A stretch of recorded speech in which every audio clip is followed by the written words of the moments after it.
You are listening to Ice Cream for Breakfast with your hosts, Tara Chase and Kevin Hansen. Do you know what that means? Well, there's a great guest lined up, so sit back and enjoy some ice cream. So I have known Rob for just a little under a year, and I think his story is fascinating. So he's visiting Boise, and when I found out you were coming, I was like, will you do this? And I think I told you about this last year. So I'm like, I would love to interview you. I've seen a few of them. Yeah. So how did you meet? We met through Facebook, Yeah. to be honest. Yeah, Facebook. And then we met here in Boise, 4th of July of last year. So, yeah. And then Rob's story is like we've done a couple of shows lately on just what it is, like what brings people happiness or how to incorporate being happy versus happiness. And so you fit perfect for a lot of reasons. But with life and struggling or persevering through adversity, I think you've made like a ton of people like reflect and be like, what's life all about? So today I just want you to introduce yourself, and if you can tell us a little bit about your story and what happened to you when you were, what, 22? 22. 22. Yeah. I would love to hear it. Okay. Okay. Rob Simpson. I grew up in Las Vegas, and my parents were from around there as well, and got 5 brothers and sisters, and anyway, grew up great parents, and had a great time. Vegas was a little bit smaller then than it is now. About 250,000 back then. It's about 2.5 million now. Wait, so Rob, were you born there? I was born. You were born there. Yeah. Okay. Well, I was technically born in Henderson, which is like a little outskirt, but now it's kind of all just a metropolis now. Okay. Yeah. But currently you live in? I even live in Lehigh, Utah. Yeah. So I've been up there. I've been up in Utah since 2010. Swore I'd never move to Utah, but I guess, we eat our words. So. Yeah, you shouldn't swear. You'll end up there. Yeah, that is totally true. So, can I ask a couple questions first? Yes. For you guys? Okay, you can just kind of. We are conversating, so Okay. don't feel like you have to be like, how, what am I doing this? How in depth do you want it? Like background? We want whatever you're comfortable whatever? with. Okay. Mm-hmm. Like, Yeah. So when we talk to people, we say there's no script. Okay. Everything we do is just off the cusp. We're having a conversation, and we're learning about you. And then, of course, you're giving the rest of our listeners who you are, and they might comment later and ask questions. But so I'll throw some funny stories in. Yeah, there too. do it. Okay. Yeah, do it. All right, perfect. Be you. Grew up in Las Vegas. Great group of friends, and I was snowboard. I actually had come up to Utah in 1997 and was going to school up here at UVU, UVSC, whatever people used to call it back then. And I actually worked at New Skin and went to school on Monday, Wednesday, Fridays, and so Tuesday, Thursdays we snowboarded. And kind of go back a little bit is people are like, snowboarding? I mean, you're living Vegas, It's like desert. Where you snowboard? We had a really terrible ski resort called Lee's Canyon that was up in Mount Charleston, for all those people from Vegas that know that. And, it was like you had to get up there at 7, and by 11 you just had to get off because you were going down roots and tree branches and everything, and grass. But wait, Kevin, did you even know? I didn't even know it snowed there. Yeah. It snows in Vegas? Mm-hmm. So there's a had pretty no big idea. mountain range called Mount no Charleston. idea. Yeah. Okay, there's my Vegas geography. So there you go. That's what I just learned. I had a lot of friends that had cabins, and and they lived in Parowan, which funny thing is my mom actually lives there now. But Parowan is where the city you go through to go to Bryan Head. So, and one of the best snow places. I mean, just ski resorts in the U.S. So, we would go up there all the time. About a 2.5 hour drive, and so avid snowboarder. So I skied up until I was, I think I was about 13, and then snowboarded from 14 on. And then what other sports did you do as a kiddo? Yeah, so I was avid soccer player, basically soccer, basketball, baseball, and volleyball. I played sand volleyball, and then I ended up doing more volleyball. Played for high school as well, but played soccer all years since I was 5. Basketball. Very busy. Very busy, yeah. Very we were a busy. very Active. a very active family. Very like all of us were athletic based. It was either soccer, baseball, basketball, gymnastics, things like that. So. Dang. Okay. Mm-hmm. That's crazy. So I've always, all of us snowboarded. I don't think my sister did, but for all the boys did. So we'd go up to Bryan Head quite a bit. Usually in the winter, it was probably, a couple of times a week, a couple times a month, and stay with friends and such. And so that's kind of the story of how I got into snowboarding. And then, of course, living up in Provo, it's like game on. There's Minus snow everywhere. this winter. Yes, I know. I just heard that Utah just announced some big drought Mm-hmm. for their whole state because nobody had snow. Yeah. We didn't either. I mean, we Boise didn't. was pretty dry. I actually felt like I was in Las Vegas during the this winter, because it was crazy. Anyway, going back to so I went to school. We would snowboard on Tuesday, Thursdays, and it was the end of the day. And so for all of you that know, at the end of the day, snowboarding, it's like you probably should just call it quits. It's, at 4:00, just be done. Or, it's always like one more. And so, were you with your family, or is this with your friends? Yeah, just with my friends. So we had about 10 friends would go up to from Las Vegas. We would always go up there, and we would snowboard a couple times a week. So I went up. So I had done backflips, front flips, and just 360s and things like that. So it was kind of crazy. There's my gymnastics on the mountain. Okay. And went up to do a front flip, caught an edge. So it's easier to do a backflip because there's some natural momentum and being able to just rotate backwards. But a front flip, you kind of have to, exert yourself a bit more and push yourself over. But I caught an edge at the top, couldn't rotate over enough, and came down on my head. And so the weight of the body, the board, the boots and everything, crushed C5, C6. So there's a knob on the back of everybody's neck, and like a little, you can kind of feel it, and that's C5. So completely snapped C5 and C6, and I went paralyzed from the neck down. I could not move. I could not feel, I couldn't feel anything. And my friend was like, "Hey, you need to get out of the way. You're in, people are going to come hit you." And I was like, "Hey, I can't move." So you were cognitive. You could hear it. Yeah, I didn't pass out. Okay. I actually didn't. I stayed calm too. We'll kind of get into the paramedics and stuff, but they said you were laughing all the way down. I had no idea what I had done at that point, Wow. like how the severity, Yeah. I think, of what it was. Yeah. So anyway, they went and got ski patrol, and they took me down and put me in the ambulance. So your friends didn't try to move you. You're No, like, I was like, touch "Don't move me. I don't Yeah. know what I did to my neck," because I was kind of in fetal position a little bit. Yeah. So they did take my board off, and ski patrol came in and took me down, and went to the ambulance, and then went to Utah Valley Hospital, and there is where I realized the severity of what I had done. No surgery yet. They actually were surgery. talking all around you. Yeah, they were just like, you broke your neck. The odds of you walking again are, 0.00001%. Yeah. You now will have a new life. Like they said that to you? Yeah. I was 22-year-old. Yeah, as with a disability and Yeah. not being able to do a whole lot of anything. One thing is that they had to stabilize my neck because because the vertebra had broke.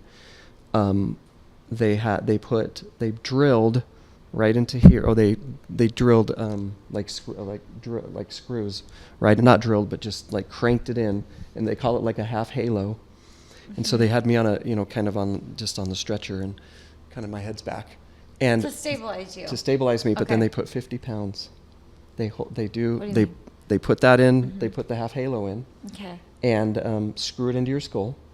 And then what that does is it alleviates all of that pressure on the spine. Because right Wow. now those two vertebrae are broke, right? So now Right. and all of those fragments are going through the spinal cord Sure. and just shredding it, because it's Oh, starting to gosh. swell. And Sure. so they do that in order to alleviate the pressure, and so that's the only thing I remember for the next 3 weeks. And so I ended up with really bad And pneumonia. surgery, right? So surgery, I don't even remember going into surgery at that But point. they have to do that right away. Right, so they did But surgery not in to the put front. that thing in.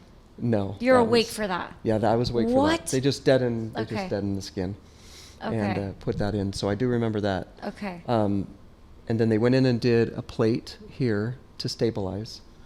And so I could be able to do this, but I could not go up and down at that point. So I was like in a Mm. Of course not, hard because collar. that's your, yeah. Mhm. Okay. And then they had to do another surgery in the back, but they couldn't do the second surgery because I got pneumonia, and so they had to. My oxygen levels were dropping so much that they had to. And Is they it had to because put a your ventilator. body's in shock? I always wonder, you're in a hospital, how do people get sicker? They don't. shock? I don't like. There's.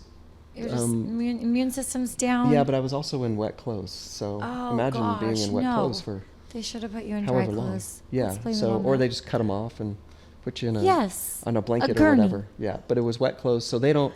And then also with Dang it. spinal injuries, Yeah. you can have those issues as Yeah. well, where you just cannot regulate your body, and Okay. and so yes, I think it's kind of a, it was everything, Yeah. and anything and everything of what it was. Did you so. cry?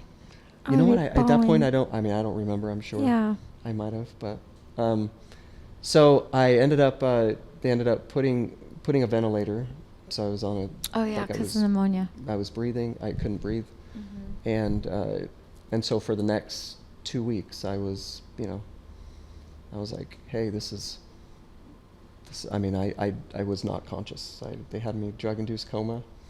They actually had me restrained as well because I kept trying to pull out all the tubes. So Oh really? Yeah, I just kept So you trying to could pull still it out. use your arms at that Mhm. point, and Yeah, so Okay. that's when they actually realized that I wasn't going to be a complete quadriplegic, because Okay. I did start moving my hands pretty quickly and amazing. being able to raise my hands above my head as well. Yeah. Okay. And So, that's something that would have been attached to the S5? yeah, the C5. Yeah, C5, I mean? C6, Okay. Yeah. Okay. So, and then everything down. So basically the way it is Yeah. if you have a spinal injury, Okay. the lower the better. The lower the better. Because if you're low, you're only going to Yeah. lose your legs. But if you're high, all the way up to the spine, it affects your your So even your spinal like cord all the way down. breathing, swallowing. Yeah, eating. usually breathing is like C2, 3. So Okay. that's not as big of a deal. Okay. But being able to raise your hands above your head or any tricep muscles Mhm. is C5 and below. So C5 and below. yeah, I need to take anatomy. I know. Yeah, it I kind of need came to in learn handy. it again. I did physiology. Look, but- I need to. Oh yeah, because I mean, I know this about you. You were thinking of medical, Mhm. going into the medical Yeah. profession. Yeah, I wanted to be a surgeon. That's so, right. Yeah. That's right. Wow. I saw Kevin trying to ask something, and then we stopped him. Yeah. No, I was just going to ask you. You said you were calm on the mountain, Mm. but was there ever a point where you panicked or said, "Oh my gosh, what's going on now?" I didn't. It was the weirdest thing. It was like just, I've been asked that question so many times too, and I never had like anxiety. I did, once I did have surgery and I was stuck in a hospital bed, there was some times that I did have anxiety, but it was pretty minimal. Not to the point where you would think I would be. I also had What a do really. you attribute that to? I think it was a good support system. Okay. First of all, I think it was just, God taking over and being like, okay, we're going to calm you down and calm your nerves and things like that. I've seen a lot of blessings because of that. But then the other thing too is a really good support system. My mom was up there the whole time, which was really hard on my family because my dad worked full time as well. And Right. but then also my mom actually had to start keeping a journal of all of the people that would come in, because there was over 30 people a day that would come in and say hi, and they were great friends, and it was different. It wasn't always different people, but it was, let's say maybe the 15 people came in every day. The other 15 people were just, other people that had, I had met or whatever. And so just, I think, once I did become aware and I was no longer on the ventilator, right? It was like, I really looked for those. I mean, I looked forward to that, I bet. People would come in. Social time. Yeah. And So- you would say you're a social person. Mm-hmm. Yeah, I Yeah. would say I'm very social. Yes. And so that really, I think that really helped.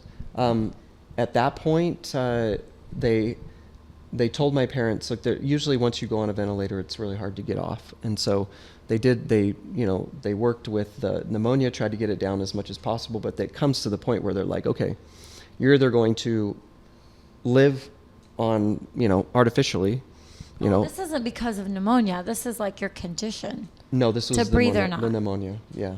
But to come off of a ventilator Just for in your general. life. Yes. Yes. Yeah. Okay. Wow. Okay. So do you remember hearing that? once they cleared Yeah. up as much of the pneumonia as they Okay. could, they were like, okay, we need to take this out, and being able to take it.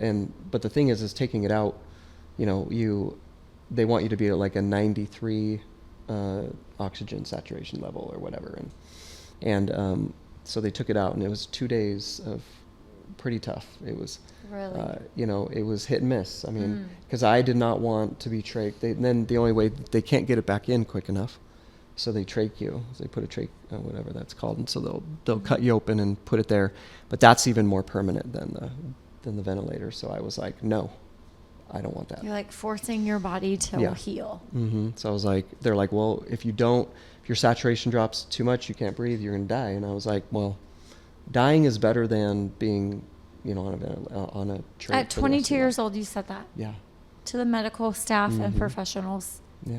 Hey, Rob, determination. So Okay. So there was no looking back, right? Yeah, It was there's no just- looking It was just back. moving forward. Okay. So 2 days it was pretty tough, and after 2 days, everything regulated, and I started coughing up a lot of stuff that was in my lungs, and next thing you know, then I start what's next part in life, and that's to go to outpatient rehab or inpatient rehab, which I still did at the same hospital. Okay. And so within a week, I think I got out of the ICU. In a week? Mm-hmm. Dang. Yeah. And then they were like, you need to eat 6,000 calories a day, because I had lost 50 pounds. Oh, Because I was on like a feeding tube and everything. I couldn't, Okay. of course, with the ventilator, you can't breathe. I mean, you Right. can't eat. So, Right. yeah. So I went from like 175, 180 down to like 130, and it was, So they're like, of course, hospital food is so good, right? Yeah, That- sign you up. Menus. Let me Yeah. see what you got. So I Street was like, tacos, anyone? I'm like 2 foot long sandwich. You know what I mean? So like, yeah. So I had friends and stuff there that would go get me Subway and all these things. But I was like, hey, the doctor says, I got to chow. yeah, I'm gonna chow down. 6,000 And then they were calories. like, wow, you're eating a lot, Mhm. So So that's the other thing. Like you felt like, okay, I can eat, I can swallow, I can yeah. all the things. Okay, so you could take care of that. Mm-hmm. That probably felt great. Oh, it was. I mean, it was at least that portion of it. But then I'm always like looking for the future, right? Like, okay, what's next? So, Okay. so inpatient rehab, we go into there, and it was amazing. I mean, it was like for probably a week or maybe a week and a half, 2 weeks. All I did was sit on a mat that was probably the size of this area right here. And I would just kind of push myself up and around and try to like get more muscle mass and try to, I atrophied so much and just try to get stronger. And so. And you have like occupational therapists working with you, physical Yeah, therapy. hands. I mean, it was like basically they're like, hey, you gotta be able to put your socks on. You gotta be able to put your shirt on. Yeah. And so they would, yeah. And I mean, the funniest thing though, so funny story about Okay. that is that I'm like, No these funny, people but get funny. paid. These people get paid to have you make toast. And then I was like, okay, where's the butter? And they're like, well, we only have margarine. And I was like, margarine? I was like, who eats margarine? You know, where's the butter? It's not the war anymore. Yeah. I was We like, want the real it butter. turns your toast yellow, you know? And so anyway, or bake a cake. That was occupational therapy. I'm like, wow. It was just them saying, hey, we need you to bake a cake today. And I was like, okay. And then they just would go away and I would bake a cake and they would like, And they come out and watch you yeah, stir. they would make sure I was stirring right. And they would make sure that I was, I don't know, that I wasn't burning my hands. And so it was all this adaptive kitchen, right? So Okay. this whole time, right, I'm like, Were you like, hey, I've never made a cake yet? yeah. I know plenty of people to be like, I failed out because I've never done that Yes, before. Yeah, toothpick and all. Just, Yeah, there you go. What do I So- do here? Start So the oven. You were told that you maybe wouldn't be able to walk again. Yeah. What was the feeling like in your body at this point? I mean, could you feel your legs? Could you feel? I mean, what? Yeah. How were you physically? Like, at that point, I could feel a lot of my arms, but from the chest down, I couldn't feel anything. So and so I was, but I had a very just a very personal experience that I knew I would walk again, and that kind of pushed me through all of the minutia of doctors trying to say I wouldn't, I had psychologists telling me that I was in denial and that I had false hope and that, like a lot of people my age, when they think they're going to walk and they're not, they can't, there's suicidal thoughts and things like that. And I was like, well, I'm walking again, so it doesn't really matter. So I'm going through all of this occupational therapy and everything I'm doing to the point of how do I get up and walk? Not that's my life, right? So think about, so I'm looking at this adaptive oven where I'm pulling it down and putting it in, right? Or everything's down at my level because I was in a wheelchair at that point. And so, but I never saw myself. And again, as being 22 years old. 22 years old. And they've got, yeah, okay. and this is a hospital setting, or Yeah. Well, it's inpatient physical therapy, but it was attached to the hospital. Wow. I'm trying to think of myself being 22 and them telling me you're going to be here, but how do you accept? I'm just kind of confused by somebody wanting to tell you that you're thinking too big. I mean, to me, that's crazy. That would be what somebody would do. I mean, But it would probably be textbook. They've studied it over and over and over and over that when you break this, tell me again, C5 and C6? Yeah. When you break this is what's going to happen to you. Mm-hmm. So that's all textbook, right? So then they're like, oh, this guy has false hope. So they're probably trying to okay, we got to bring him back to earth. And you're like, and I do believe that. I am. Yeah. Yeah. And also I think what you said, I think they're just they're so used to, it's almost they're just so used to being no, you're not. We see this all the time. Mm-hmm. Because one thing that he did say to me, he says, I don't know what it is with all you young boys, but y'all think, you all think that you're going to walk again and then you don't. And then you become depressed and you become this and you become that. And I said, well, I'm going to show you that I'm going to walk again. And he was like, okay. Just. Wild. Yeah. Can we get that doctor to come on the show? You know what? Hey, Rob's right here. Well, and so so the interesting thing is that I banished him. I was like, I don't want to see you. If that's how you're going to be. Oh, to the staff. Yeah. I just said, look, I don't want to see him. And my mom was very vigilant too on that too. So the funny thing is that about, 2 weeks later, he would always just kind of come in and peek in. And so anyway, he peeks in, knocks on the threshold of the door, and my mom was in there and I was sleeping. We got to realize there was lights on all the time. I swear, the nurses would come in, turn the lights on, they wake me up. So I got to the point where I was putting a blanket over my head because I was that was the only way to get the light Leave me out. alone. Yeah. And he goes, and almost snide, my mom said, and he goes, oh, looks like it's sinking in. And my mom's like, Oh my God. my mom says, Because what's the sheets over your head. what's sinking in? Oh, that he's not going to walk again. And she's like, where are you coming up with that? And he says, well, because the blanket's over his head. And she's like, the blanket's over his head because they won't stop. They keep turning the lights on. He It has likes to nothing to sleep in do the with the fact that it's sinking in that he's not going to walk again. So fast forward, and literally it was like I would do physical therapy for about an hour and a half a day, and I was sweating bullets, just sweating. And then I would go and sleep for about 6 hours. I mean, my body doing an hour and a half of work, but I was just determined. And so I kept saying, okay, what do I need to do to walk? What do I need to do to walk? And they're like, well, you got to stand up first. Yeah, and I said, okay, great. Let's start working standing up. And so it was just kind of like me pushing them too. And I think they just didn't know what to do with me. And, but one of the funny stories that I have is that when I was laying flat for so long, that when you do that, your capillaries in your neck and in your brain, they don't contract, so they don't leave the brain. Like all the blood rushes out. So if you're laying flat, you go to sit up, it takes a while, right? They have to kind of relearn themselves. And so I would do that, but then we'd call it the black caddy, and it was a wheelchair that had the back was about this. Oops, excuse me. The back was about this tall, and so I would sit in it. I would sit in this big, black caddy is what we called it, and I would be like, and I was like, oh my gosh, I'm starting to feel a little, like I'd pass out. Basically, it would go, it was like, it would turn like, it would just be like white, and I was out. And it got to the point where, and you just naturally had to happen. And so they would lean me back in the back, and it would take about 20 seconds. And then they're like, and I was like, how long was I out for?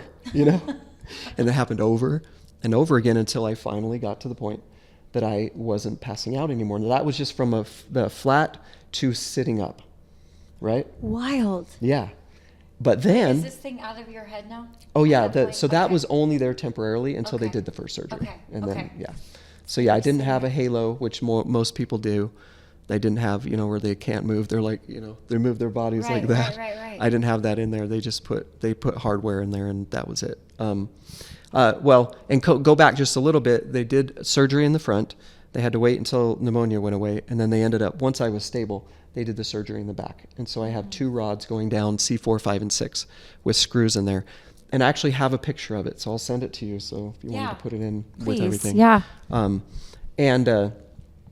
So anyway, there was 2 surgeries that had to be done for that. So right now, can you say that again? So you have a rod. So I have a plate, sides, a plate right here. You can fill it? No, I can't. Okay. And then I think it's in the back. Actually, it's back here. Okay. The plate is here, and then the 2 rods are on the side here.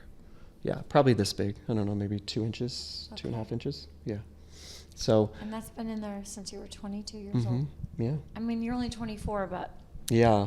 2 years. Gosh. Yeah. So that's crazy. In that environment, where I'm sure you saw other patients that could have been worse situation, or how did that affect your attitude with just kind of seeing other people and their situations? That's such a great question. It was I felt bad for him because I knew I would be like that. But of course, they probably felt bad for me too, But like it was almost like I had removed myself from the whole situation. Interesting thing is I think they tried to like make me feel better, but they brought this guy in and bless his heart, right? He was like C2, so he was super high. The way he moved around was he had like a straw, and he like puffed into it. I've seen that. And that's how he moved his wheelchair. I've seen that. Yeah. So they come in and he's like, life is good. Yeah. You know what I mean? It's like, I'm fulfilled. And I was like, are you married? No. Yeah. Do you have a girlfriend? No. Do you work? No. Okay. I'm like, why is this guy in here? Like, how is this supposed to be? And he was your age? He was older? A little bit older, right? But I don't say that because I don't feel bad for him, but I just was like, what did they think him coming in? Like maybe they're like, well, his is worse than yours, so you will be better. But you know what? I said at that time, when I walk, I want to be able to be like an advocate of people. I want to be able to go in and talk to people and say, hey, you had this massive spinal injury or whatever. They told you you're not going to walk, but guess what? I did. And I think you can too. And I think you should try everything and anything that you can to do it, And because I think a lot of times the doctors did what they did with me. Hey, you're not going to walk again. It's almost like I think they just give up. And they say, no, this is my life. And depression sets in and things like that, where I was like, nope. You know what I mean? I always say the easiest way for somebody to motivate me to do something is to tell me I can't, And so that was like, oh, you watch. So going back, so I go through all of this. I start, once I'm in rehab, so sitting down, pass out. Now I got to start standing up. And because so standing it's up. Longer than how long? Just as long as you stay awake. And then you pass back out, you have to hold yourself up?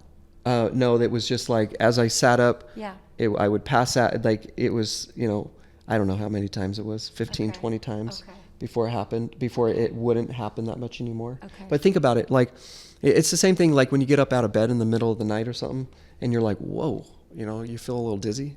Well, imagine that, and sometimes you can get almost like a wind tunnel, or like you feel like you're in some type of tunnel, and so that's how it was every time. But then when I started standing, it was the same thing, because now I'm standing up, and now the blood is all rushing down, is rushing down my legs and everything, and so I would have to sit down really quick. But sometimes I couldn't, so you could start feeling your legs at that point. Yeah, I started feeling. Yep, started having my. So the interesting thing is that I went to the doctors, and I said, I was like, I'm moving my toes. Like I can move my toes. And they're like, no. The thing is that the CAT scan that they did showed my spinal cord injury.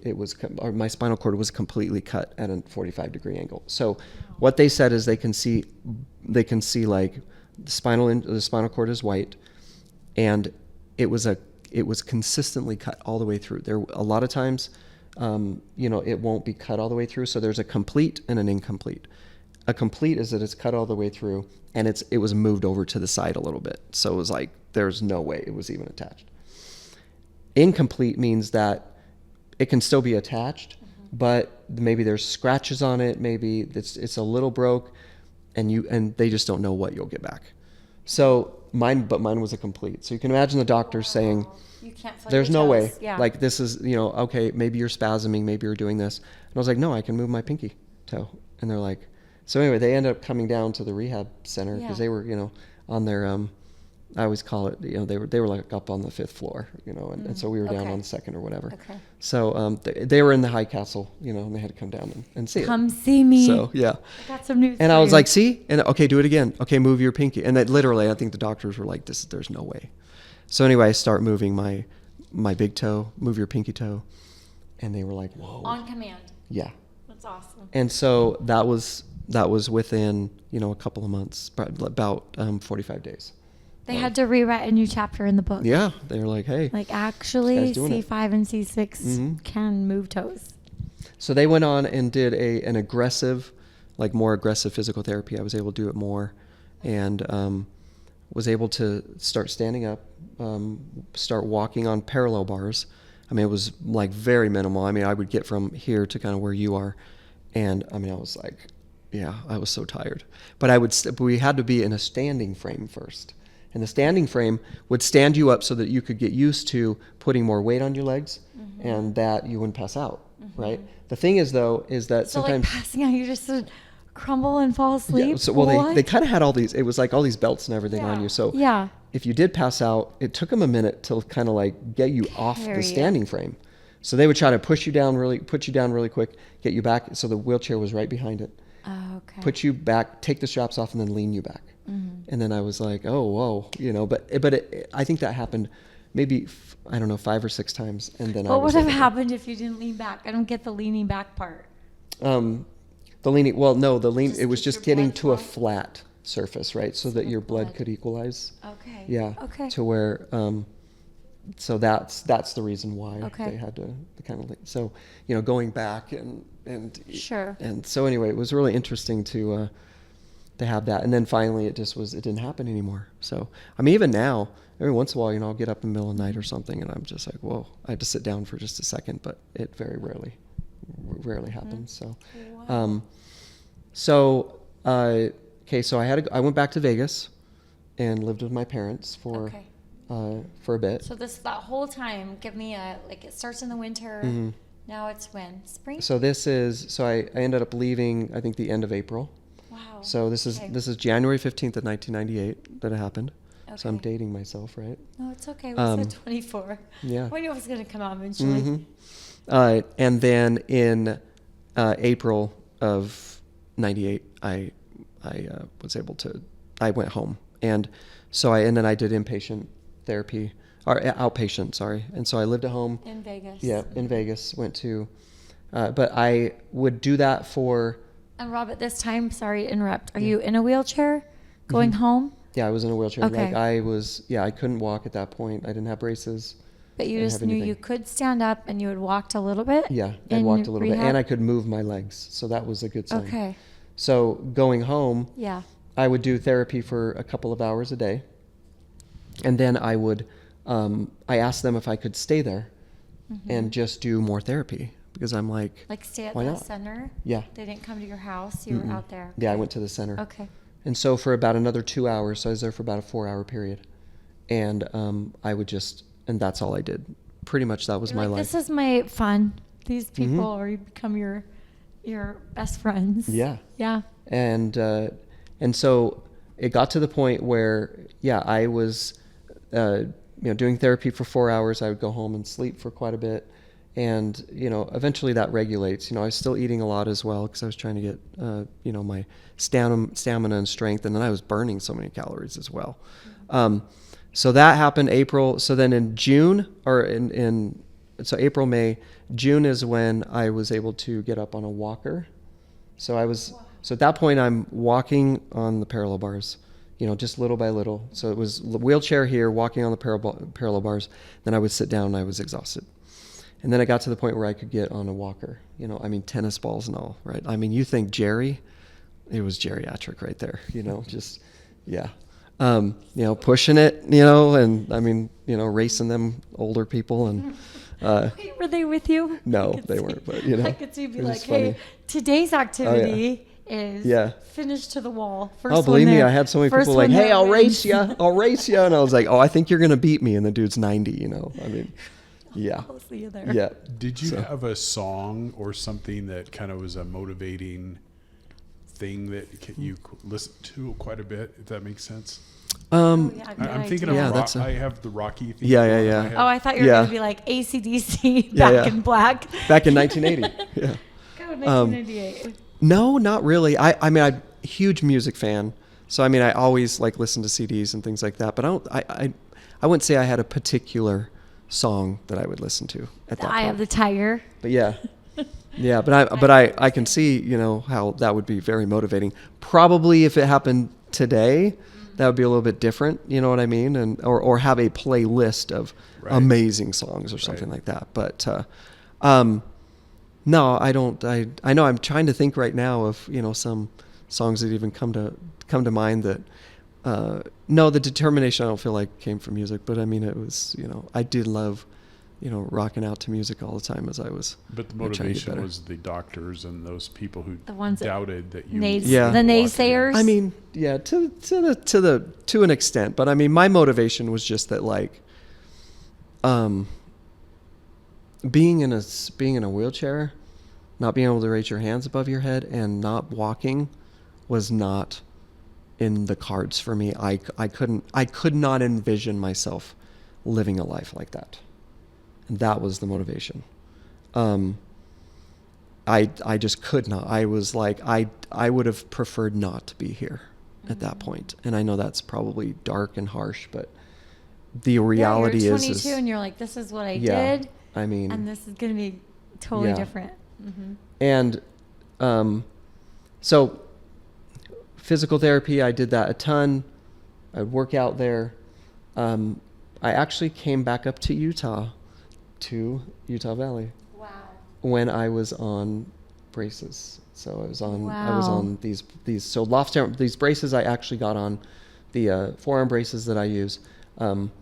I actually got onto those in October of 1998. It's interesting, Lindsey Vonn, she broke both of her legs in the Winter Olympics. And I was at Trader Joe's down in Provo the other day, and 3 people came up to me and were like, "Oh, hey, those are the same ones Lindsey Vonn uses." And I was like, Lindsey Vonn, like what's she using these for? I mean, I knew she had gotten hurt.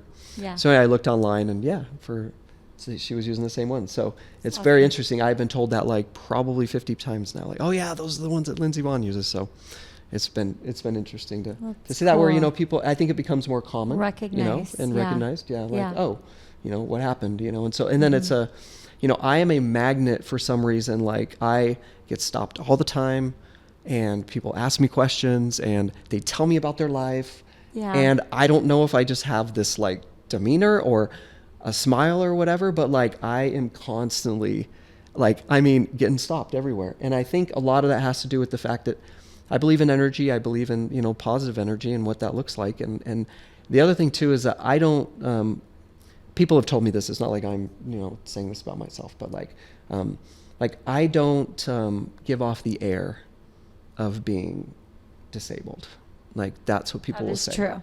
And they'll be like, oh my gosh, I totally forgot. Like, you know, that you use braces. It's almost invisible. Yeah. And so, so going back, I go back to Utah Valley and I made it a point to walk in to that psychologist's office.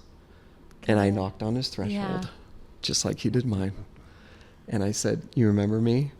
And he says, I do. Aww. And I said, see, I told you I would walk.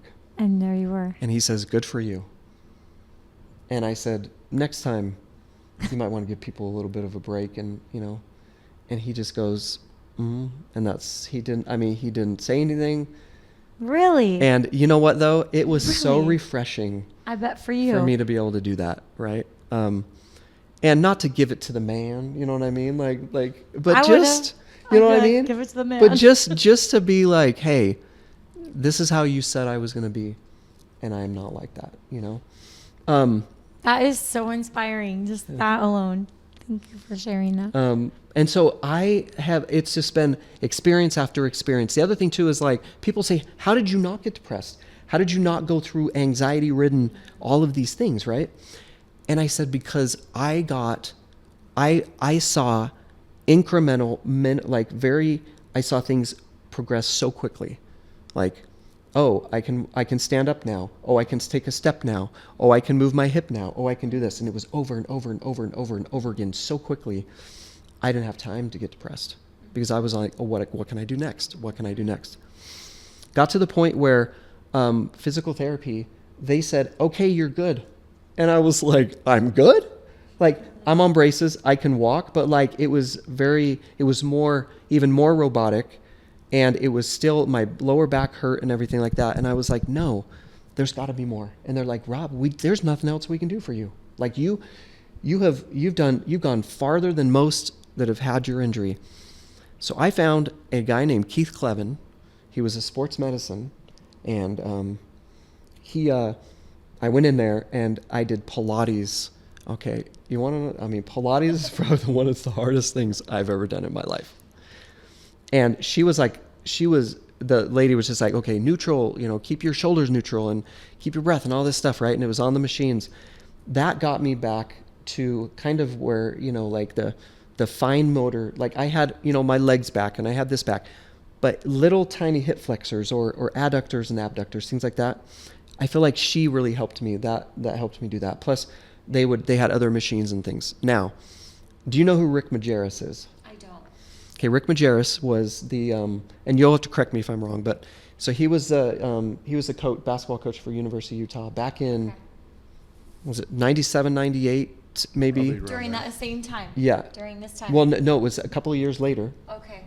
But yeah, because this was 99. Okay. So yeah, it would have been about that time. So he was at the University of Utah, and they won like the national championship, I think a couple of years in a row. And so I don't know this guy.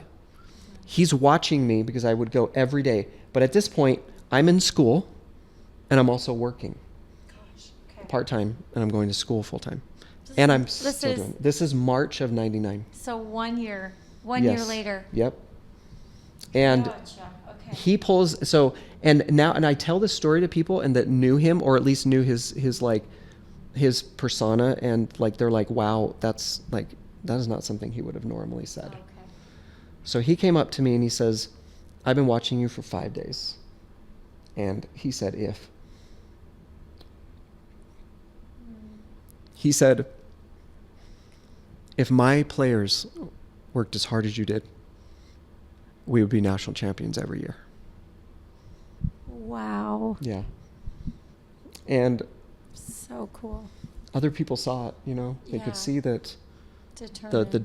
the determination, the hard work, but it wasn't, it just came innate, you know, just wanting to do that. And so, that's, you know, that was a huge motivation for me to be able to just say, because, you know, I mean, like, it's hard for me. I see it incrementally, but a lot of people see it, you know, like that hadn't seen me for 6 months or whatever. We're like, whoa, you know, look at what you've been doing and everything.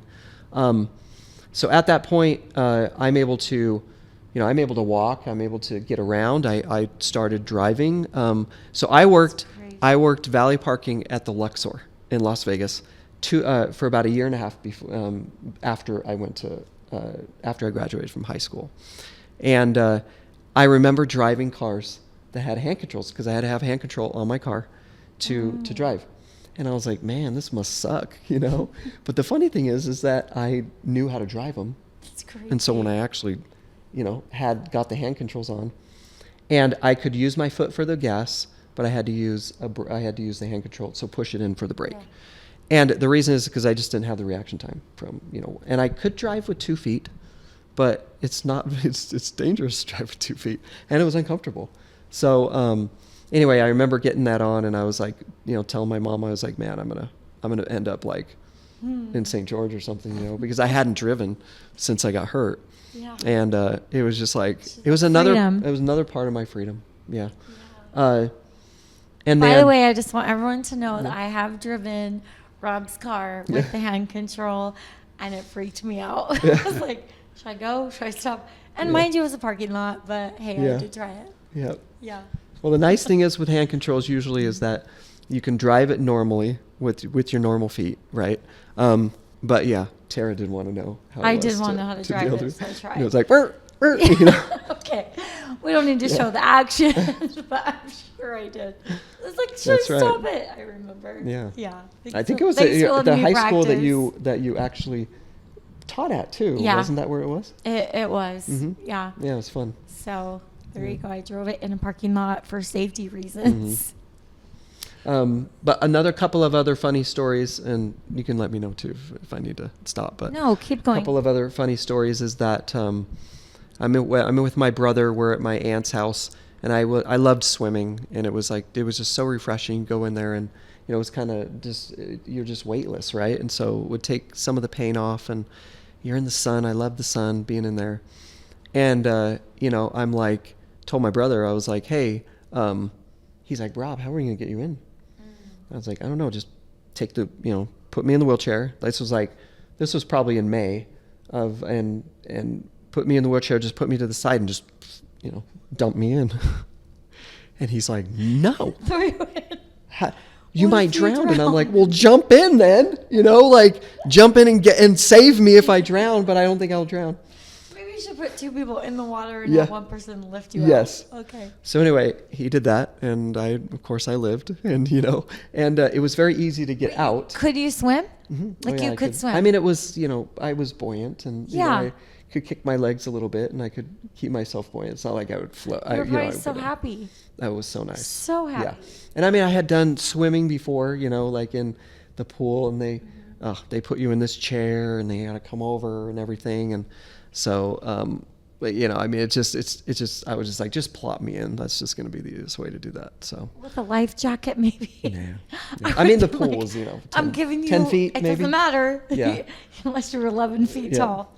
So it was fun. It was that felt really good to get out and just kind of float around and and I just, you know, as I continued on, I started going to school, and I finished up my degree at UNLV. I did business management. I have accounting and I have business management. I got 3 years into accounting and realized, like, I don't want to be a CPA, you know, and so ended up graduating with accounting. Nothing wrong with those CPAs, we know. Yeah. Hi, Dad. Yeah, it just wasn't for me, you know. So I ended up going back and getting my, I just got a second degree, and it was like 6 months of classes, and then I was business management. All while still trying to rehab and I mean, it's been a phenomenal, remarkable, and just a miracle, just blessing after blessing after blessing in my life. And I mean, it's interesting, people will say, some people will say, oh, I feel so bad for you. And I was like, don't feel bad, because I'm not in a wheelchair. Life is good. I'm able to walk, and I mean, I've done so many things in my life. I also took a wakeboard and put almost like an air chair seat on it, and I was able to jump the wake and do all this. I've got a video of that too, and just fun things, things like that just make life a little bit easier to swallow. So drove a boat. I would always drive the boat and everything. So I just don't let things as much. I don't let it slow me down, and that's how I've lived my life for the last 28 years. So we have a friend, Nate Ogden, who's a quadriplegic. Mm-hmm. And one of the things I remember hearing him talk about was he's a little arrogant, and he broke his neck skiing. He was showing off and jumped and went way too high. And I think he kind of said he thought that it kind of humbled him a little bit. Do you feel like you're a different person maybe than what you would have been had you not having gone through this, or is that too hard to answer? I think there's more empathy that comes in too. I care more about people. I mean, not that I didn't care about people before, but I think I always say pain is pain, because I would do some motivational speaking and things like that too, and people would say, oh, well, I've got this and this, but nothing like you. But it doesn't matter. Pain is pain. The things that we go through or that people put us through or whatever, they could be a lot more painful than what I went through. So, I always feel like my disability is a physical disability. I don't feel like I have a lot of, mental disabilities or invisible disabilities, whatever you want to call them. And, but people that do, I heard a saying a long time ago that says, when we get to the gates of heaven, and we look at everybody's problems and stuff, we will take ours back. And I really do believe that, because I think we look at things on a point of, oh my gosh, well, their life's easier or their life's this and that, but we have no idea. But when that is actually visible, I'll take my injury back from what I've heard of other people they've had to go through all day long. I mean, that doesn't mean to say that I don't wish this didn't happen. I think some people that say, oh no, I'm so glad it happened to me and this and that, I don't feel like that. I mean, it'd be hard. It would. Yeah. I mean, there's got to be other ways to learn life lessons, right? Than how to having learn that. Empathy again. Yes. Yeah. But I think, being able to, but it also goes both ways too. It's when people, I see people that it's hard for them to work or whatever, or they just don't want to, and given maybe they're dealing with depression or, things like that. But I just feel like, hey, if I can get up and I can motivate myself to do all this, so can you. And hopefully that's the air I give off. Right. And so I think, but being empathetic and having understanding physical disabilities and things, I think especially for physical disabilities, I don't know. I have more of a soft spot for people, especially for people that are in, that have had spinal injuries or, spina bifida or anything that, I don't know, wheelchair related or things like that. I've talked to a lot of people that have had, that are paraplegic, that are quadriplegic, and, tried to just say, hey, try everything you can. And some of it may work, some of it may not. But I think, I just feel like, what's the saying? They said, if you don't try, you're never gonna, or I can't remember what there's I think that Jordan comment about you, or no, it's Wayne Gretzky said you miss 100%. You miss 100 shots that you don't. That you don't. Make. Yeah. There you go. That you don't shoot. Or something like that. So I feel that same way, right? And then I think just not taking yourself as serious, that, you know, like, just, I don't know, there's just funny things that have Rob's happened. second career's comedian. No, I don't know about that. But Stand-up comedian. Mm-hmm. And story or movie lines, right? Movie lines through that, yeah, for sure. But no, I life has been good, and it's been holy, and it's been fun, and I've had some really bad stuff that's gone on in my life, and not just my injury, you know, I mean, other things too, that but I just think if you can continue to stay happy, and you can continue to get up every day. One thing that really motivated me when I would have a very bad day, but I would say, I'm going to go to sleep tonight. I'm going to wake up in the morning. It's a new day. And I know it sounds so simple. No, it sounds good. But I think a lot of times people, they look at their lives and they think it's just going to go on and on and on. And yeah, there's things that do that. But I think if you can say, okay, it's a bad day, I'm going to wake up tomorrow, it's going to be a better day. You know, that for me really helped me when I had really bad days. I think we talked about this thing with one of our other guests, and it was like how much influence we have on ourselves, like how much, like your motivation for yourself really kicked off a lot of your recovery, or maybe faster from what it could have been, but also a reminder for the rest of us, like we can make things happen.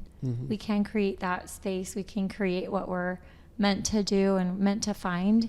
So I know it's cliche to say don't give up, but you know, here I am hearing you again in a different light, but I just keep thinking there's so many improvements that any one of us could make. So again, it's some of that lands on ourselves and that limitation to just go away. Yeah, thanks for sharing that. Yeah.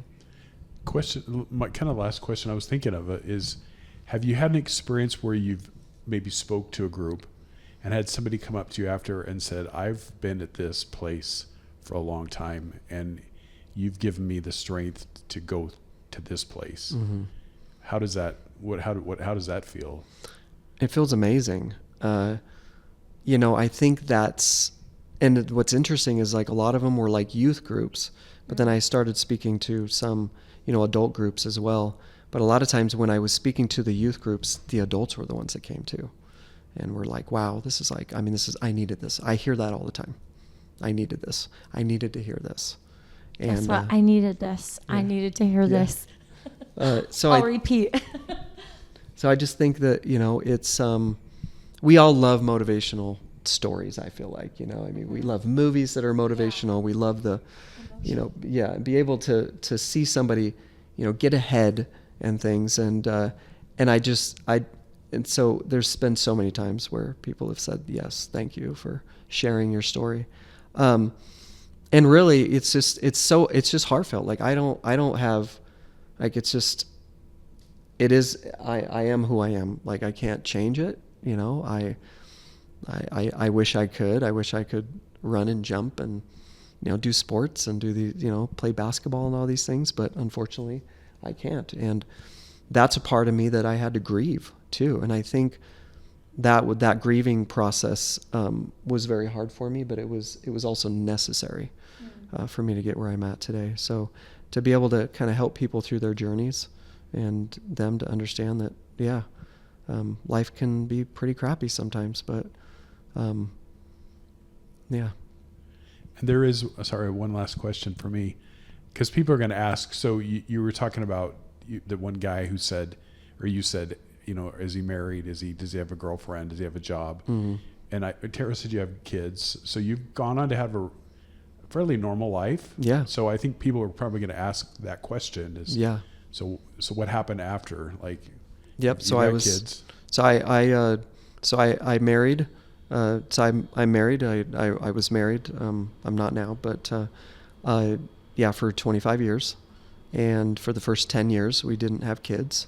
We weren't able to have kids, and then we were able to find ways to be able to have kids. I mean, they're all my oldest is she was artificial insemination, and then we had three kids after. I have a 17-year-old, 11, and an 8. And there's a break between the 17 and 11 because we actually had a son that passed away. And so he had Potter syndrome, which is a lack of kidneys or severely underdeveloped kidneys. And so they thrive in the womb, but they don't they're what I didn't know is that amniotic fluid is actually pee. And so the baby pees it, drinks it, and it develops the lungs, it develops more the stomach linings and things like that. So we didn't know until the 18-week visit or 20-week visit, and you could see the concern on the technician's face, and I was like, "What's going on?" And he's like, "Oh, have you seen your doctor?" And no. Don't you love it when they say something like, "We can't give you the medical." I know. I was like, "Well, what do you see?" We'll make you go get an appointment. I was like, "I can't wait 3 weeks for an appointment." Right. So he says, "There's no amniotic fluid around the baby." Yeah. Of course, Google. It was like Potter syndrome, and so there's a 100% fatality rate. I mean, they've had some that have lived a little bit, but I think they're severely, they just have either hours or maybe even months or whatever, but they just have a severity of the case that they don't live any longer than that. So yeah, I mean, it's so things like that, very, very difficult in life to deal with. I mean, imagine going to deliver a baby and then having to have a coffin with you. I mean, it just was like, so he lived very shortly, and but he's buried in Lehigh, and we're able to go and see his grave, and it's surreal, but I think that too was where I had to come and use the daily, because there was days where I couldn't function, but then I would function the next day, and so I would that kind of same thing. So yes. God doesn't just give you one problem. Yeah. Sometimes there's several, and you're like, why? And now it's how. Yeah. How do I do this? Yeah. So, thanks for sharing that too. Yeah. So, I mean, and work-wise, I work for, I've always done more at the beginning of my career. I did a lot of finance and operations, and then I worked for a product development company and did more sales and marketing. And now I work for Angel Studios. I'm the senior director of e-commerce and merchandise. And that's I've been there for 5 years. It's been a great company to work for. And so, I've always loved managing I seems to have a knack for it. And I love other people, and it's been a fantastic career. It's been a fantastic life. So so you can't have these bad things happen to you in your life, but that's not it. I'm not like the guy that said, I didn't get married and I didn't, I wasn't dating or didn't have kids, right? I mean, I have lived a life, fulfilled life, and, regardless of what's happened to me. And you're still going. Dun, dun, dun. Yeah. We talked before you got here about having a conversation about things that happen throughout the week, and this is the tie-in I was trying to think of it, which it fits completely.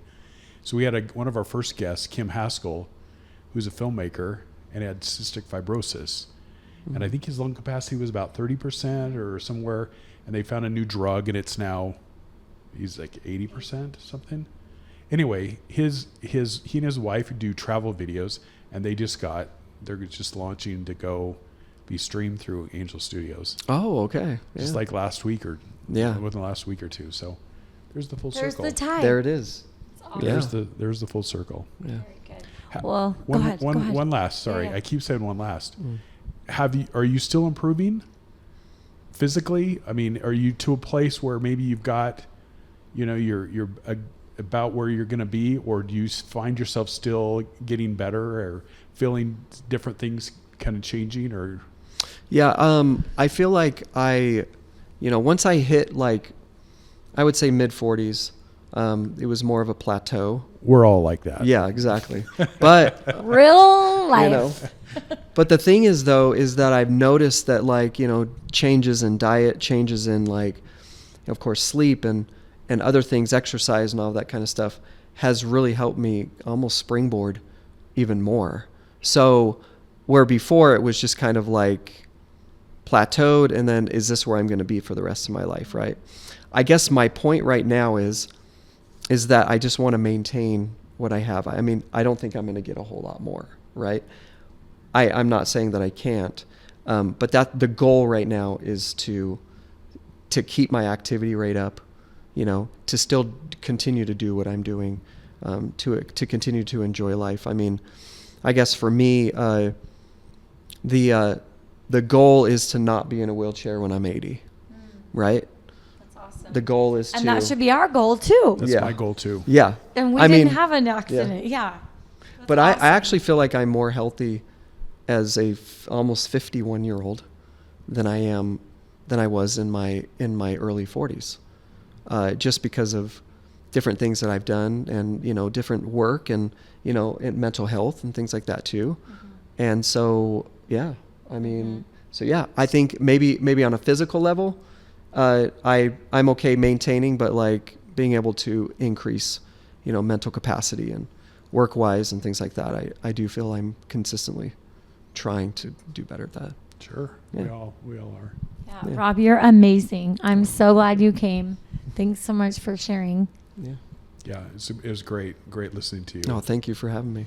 I'm sure that our listeners are going to love we might get your some questions, is. so be prepared for me to be like, hey, help me answer this one. No, thanks so much for coming. Boise welcomes you. Thank you.